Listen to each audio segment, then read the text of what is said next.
Hello, hello, hello, and welcome to Become Her, the podcast for women who are growing, evolving, and rediscovering who they are beyond the roles they carry. And you guys, I say that, but I'm including myself in that as well. I am your host, Dr. Patrice Dunn, and this is going to be a space for honest conversations, no judgment. It's a safe space where I want there to be encouragement and appreciation for the courage that it takes to become the woman you were always meant to be. I'm wondering, have you ever found yourself asking questions like, who am I besides the things I do? When did I stop prioritizing myself? Did I ever prioritize myself? What might my life look like if I allowed myself to fully embrace growth and begin to grow again? If you've ever thought any of those things or think you might have thought those things, then you're in the right place because this podcast is your place to become her. So, over the years, through my work as a counselor, an educator, a parent, and just through life in general, I have had countless conversations with women who are strong, capable, accomplished, beautiful, and exhausted. Anybody put your hands up there and think I'm talking about you? These women that are holding everything together for everybody else. Ladies, we wear so many hats. Sometimes we got multiple hats on our head at one time. I've often felt like that. We've been daughters, mothers, partners, professionals, caregivers, friends, and we all show up repeatedly. So, the other thing I think of, in addition to wearing all the hats, is all the transitions that we go through. From that mom or parent that's carrying diaper bags and going out to the soccer field and managing the child rearing ages, to transitioning them to going off to college or even high school, which is a transition because they become so much more independent. They've got friends that will come and pick them up and take them places. They don't need you to take them to the mall anymore. Our relationships change. We change our jobs, our careers. My goodness, nowadays in this economy, there's always transitions with our professional lives. We get to a certain developmental age as women that we start to become very reflective on maybe I should have majored in something else, or what if I had gone with my first mind? I remember I started college off in pre-med. And oftentimes I think that I'm like, oh, if I had been in pre med, would I have been able to pay off my student loans by now? Right? We're constantly reflecting. And a lot of times that reflecting isn't like, oh, no, I'm great right where I am. It's just always this little bitty thing that's there that's saying, what if? Maybe I should have. When I got divorced, it's been years now, I think almost 10 years since I've been divorced. But I remember, we were at church together all the time. We were always with the kids, very active kids. We were always there. We were coaching, we were team moms. One year I ran the athletic organization in the community. But I remember after I got divorced, I never, it ran across my mind like, who am I? Like, I've always been Troy's wife, and now I'm not. And so, how do I handle that? Every time I would go into church, people would be like, hey, where's Troy? How's Troy? It's like they could not separate the two people. And I had lost myself in that identity. But again, we go through these transitions, we wear all these hats, and we always show up. But somewhere in that process, many of us women quietly begin to lose ourselves. No, no, no, not because we're weak, but because we carry so much. Maybe the children grow up, relationships change, those careers shift, and suddenly we're asking questions we have not asked in years. Who am I now? And maybe even a deeper question, what parts of myself did I put on hold while I was taking care of everything else. As a counselor, I've worked with many clients where I'm asking those kind of questions. Which part of you do we not recognize anymore? And it really is a struggle for some of them because it has been buried so deep. Not like that thing that's kind of peeking out the sand a little bit so you can at least see it sitting over there, or we put it on a shelf and we pass by it every day. It's buried so deep, we forget that that was a dream that we had or something that we were really gifted and talented to be able to do.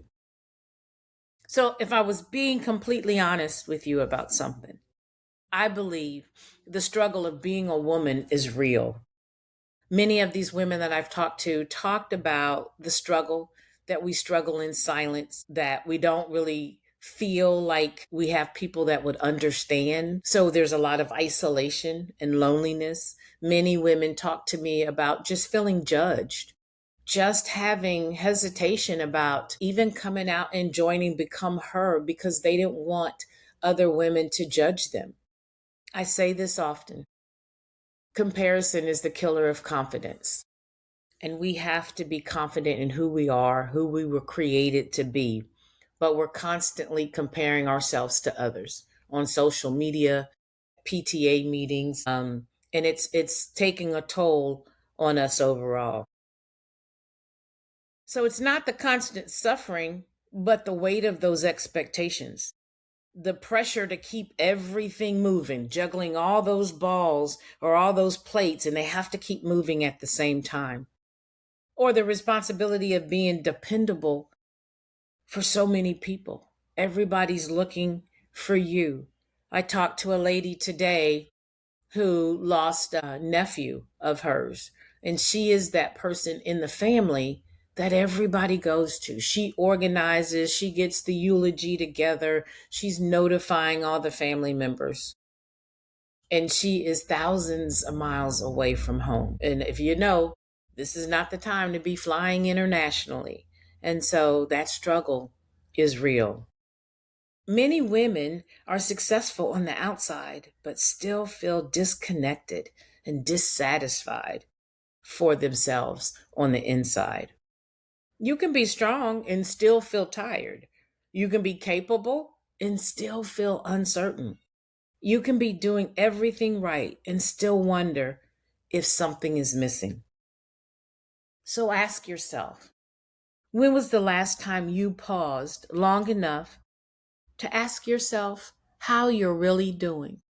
I remember moments where I've paused, and I'm always asking people how they're doing. One, it's my profession, but I do text people occasionally and just say, hey, how's it going? Just thought about you. You crossed my mind today.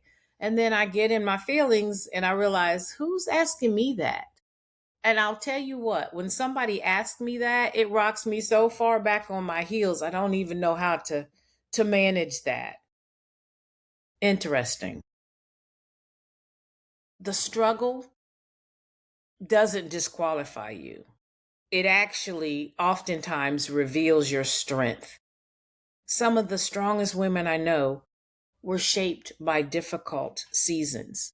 I did an activity at a conference last week where they were talking about who are those women that inspired you to be who you are, to walk in the leadership that you have. And, so we were thinking about famous figures, people that I've read about going through high school. And a big part of it was my family and my ancestors. Even people that I didn't know, I knew that they had done great things, and that's always kept me motivated. It's kept me getting up and doing something when I didn't feel like doing it, because of that sense of obligation to my family.